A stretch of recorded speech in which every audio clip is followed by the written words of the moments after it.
faucet for the tub and a new drain. So I've already pulled all that old stuff out.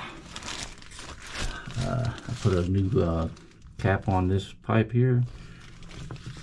So now we're gonna put it all together. I've already got the measurements over here.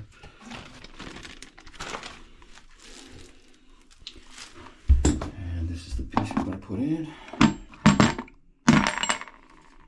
All right. All right, there we go, all done.